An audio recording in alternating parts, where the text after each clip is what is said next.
नमस्कार दोस्तों, मैं हूं आपका मित्र सर्वमित्र और द मसला में मसला आज बहुत इंपॉर्टेंट है। मसला आज जनता के हित के लिए है।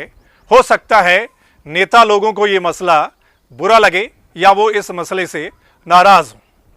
दरअसल जैसा कल हरियाणा के मुख्यमंत्री मनोहर लाल खट्टर ने बोला कि 1 साल तक के लिए कोई भी नई भर्ती नहीं निकाली जाएगी, यानी कि सरकारी नौकरी 1 साल तक के लिए नहीं मिलेगी। उन्होंने कहा कि खर्चे कम करने हैं, जो सरकार के जो खर्चे हैं वो कम करने हैं। तो इस पर हमारा मसला है, मुख्यमंत्री साहब से हम ये कहना चाहते हैं कि सरकार कैसे खर्चे कम कर सकती है और उसका असर जनता पर बिल्कुल भी नहीं, यानी जनता पर उसकी मार नहीं पड़ेगी, 1% भी असर नहीं होगा। लेकिन हाँ, कुछ नेताओं को जरूर बुरा लगेगा।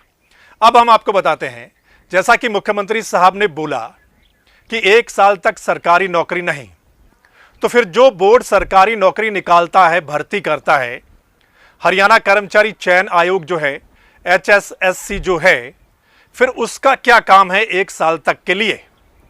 उसमें जितने भी कर्मचारी काम करते हैं उनको किसी दूसरे ऑफिस में शिफ्ट कर देना चाहिए और उस बोर्ड के जो चेयरमैन हैं या जो मेंबर हैं, जिन पर लाखों करोड़ों रुपया खर्च किया जाता है, उनकी सैलरी भत्तों पर जो पैसा खर्च किया जाता है उसको सरकार बचा सकती है।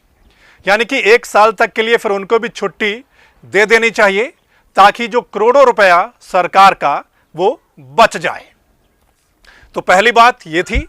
दूसरी बात, जो दूसरे बोर्ड और निगम हैं उनके जो चेयरमैन लगाए गए हैं, वैसे उनको भी अगर हटा दिया जाए तो ज़्यादा फर्क नहीं पड़ेगा, यानी सरकार उससे भी पैसा बचा सकती है। बोर्ड और निगम के जो चेयरमैन लगाए जाते हैं, दरअसल वो सिर्फ नेताओं को एडजस्ट करने के लिए ही ऐसा होता है, यानी उनको एडजस्ट कर देते हैं, लेकिन उन पर फिर बहुत पैसा खर्च किया जाता है। अभी आप देखिए, जो हरियाणा में अभी जो मौजूदा सरकार है, इसमें क्या है कि इसमें बीजेपी है, जेजेपी है और निर्दलीय विधायक है। अब बीजेपी जेजेपी के मंत्री बने कुछ नेता, निर्दलीय विधायक जो 7 लोग हैं जो सरकार को समर्थन कर रहे थे, उसमें से 5 नेताओं को बोर्ड और निगमों का चेयरमैन बनाया गया।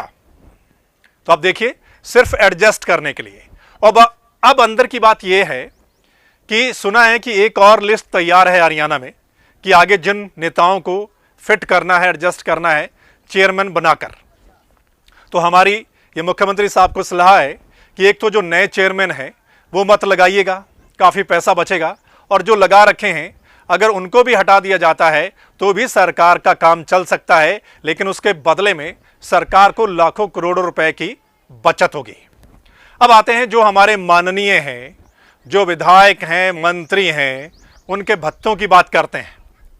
बहुत सारे भत्ते ऐसे हैं जो अगर वापस ले लिए जाएं तो भी काम चल सकता है, सरकार का काफ़ी पैसा उसमें बचेगा। अब जैसा मुख्यमंत्री साहब ने बोला कि कर्मचारियों की जो LTC वो बंद की जाती है, मतलब जो छुट्टी लेकर वो घूमने फिरने के लिए जाते हैं और उनको सरकार पैसा देती है, यही बात विधायकों पर भी लागू होनी चाहिए। जो MLA हैं उन पर भी लाखों रुपया खर्च किया जाता है, उनको लाखों रुपया दिया जाता है टूर के लिए, जो वो टूर के लिए जाते हैं, तो फिर उनका भी ये बंद होना चाहिए। अगर कर्मचारियों का बंद हो सकता है तो फिर विधायकों का भी ये बंद होना चाहिए।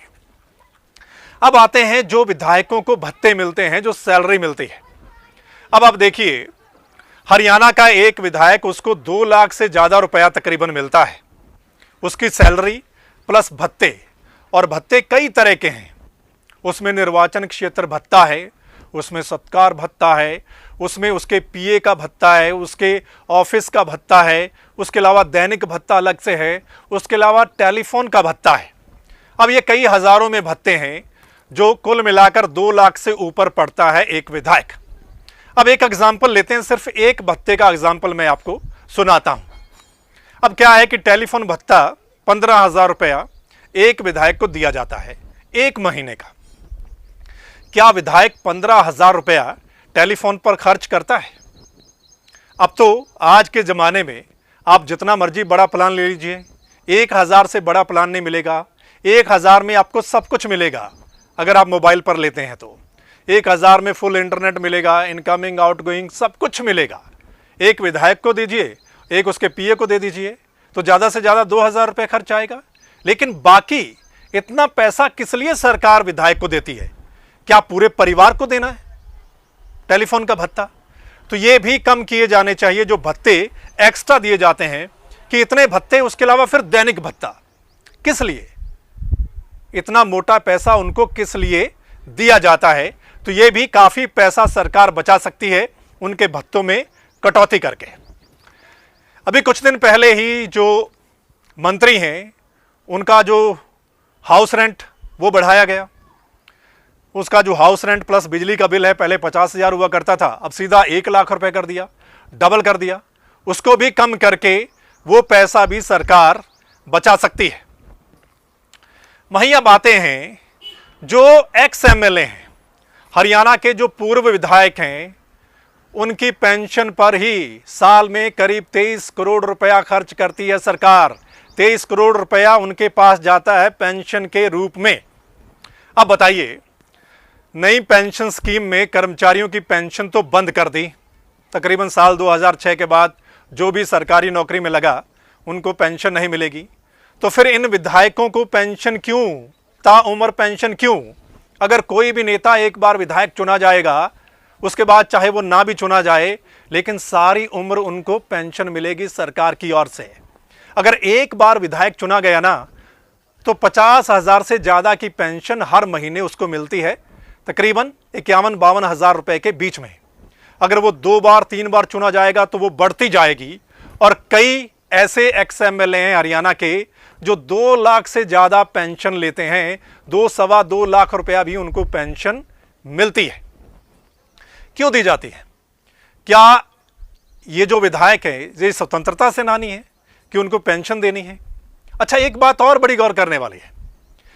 अगर कोई विधायक चुना गया, मान लीजिए वही नेता एमएलए के अलावा एक बार एमपी बन जाता है, एक बार राज्यसभा में चला जाता है, तो इन तीनों जगह से अलग अलग पेंशन मिलेगी, तीनों हाउस से अलग अलग पेंशन मिलेगी। ये देखिए, यानी कि विधायक की भी पेंशन मिलेगी, अगर वो एमपी रहा है तो वो भी पेंशन मिलेगी, अगर राज्यसभा का सदस्य रहा है तो वो भी पेंशन मिलेगी। मतलब इतनी मोटी पेंशन ये लोग लेते हैं।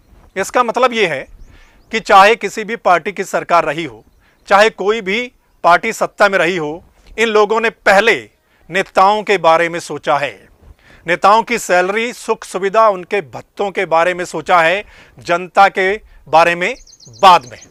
यानी कि जब सुख सुविधा देने की बात आती है, सैलरी देने की बात आती है, तो नेता लोग पहले होते हैं, जनता बाद में होती है या कर्मचारी बाद में होते हैं।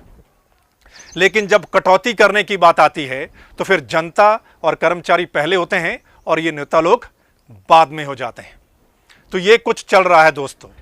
मतलब इनकी सैलरी और भत्तों पर कभी कैंची नहीं चली। इनकी सैलरी और भत्ते तकरीबन हर नई सरकार में बढ़ते ही गए हैं और उनमें कई गुना ज़्यादा जो है वो इजाफा होता है। तो इससे भी सरकार पैसा बचा सकती है। अगर पेंशन ना दी जाए तो काफ़ी पैसा सरकार के खाते में जमा होगा। अब आते हैं कि जो मंत्री हैं, मुख्यमंत्री साहब हैं, मंत्री हैं, वो चंडीगढ़ में रहते हैं। उनकी जो कोठियां हैं वो सेक्रेटेरिएट के नज़दीक ही हैं, ज़्यादा दूर भी नहीं है, लेकिन वो बड़ा बड़ा काफिला लेकर घूमते हैं। उनके काफिले में कितनी गाड़ियां होती हैं, कितने कर्मचारी होते हैं। मतलब अगर कोठी से सेक्रेटेरिएट जाना है तो, ऑफिस जाना है तो उसको कम किया जा सकता है। वो काफिले को आप घटा दीजिए, आप एक गाड़ी से जा सकते हैं, एक साइकिल से जा सकते हैं। हमने कभी कभी ये भी देखा है कि नेता लोग साइकिल चलाकर भी सेक्रेटेरिएट विधानसभा जाते हैं, वो सिर्फ दिखावे के लिए एक दिन चला लिया जाता है। क्यों नहीं रोज वो साइकिल से जाते, क्यों नहीं एक गाड़ी से वो ऑफिस जाते? इतना काफिला की क्या जरूरत है? इतना भी डर नहीं है उन्हें, तो वो काफी पैसा बचाया जा सकता है। सो दोस्तों, ये कई सारे पॉइंट हैं जिनके माध्यम से सरकार पैसा बचा सकती है और इसका जनता को फायदा होगा। ये जनता के हित में है। हो सकता है जो नेता लोग हों उनको थोड़ा घाटा पड़ेगा, लेकिन अगर वो राष्ट्र हित में सोचते हैं, अगर राष्ट्र हित उनके लिए सबसे पहले है, तो फिर उनको आगे आना चाहिए और वो खुद कहें कि हाँ, हमारे भत्तों में कटौती कर दीजिएगा, हमारी पेंशन में कटौती कर दीजिएगा। 2 एग्जाम्पल मैं आपको देता हूं। आप समझिएगा ध्यान से। लाल बहादुर शास्त्री हमारे देश के प्रधानमंत्री हुआ करते थे। उनके आह्वान पर पूरे देश ने हफ्ते में एक दिन का व्रत रखना शुरू कर दिया था। वो इसलिए क्योंकि किसी बड़े देश के सामने, किसी दूसरे देश के सामने अनाज के लिए हाथ ना फैलाना पड़े। वो होते थे नेता। एक एग्जाम्पल और देता हूं। महाभारत का युद्ध चल रहा था। आपको पता है उस समय अर्जुन एक बार दिल छोड़ गए थे, देखकर सामने कौन कौन है।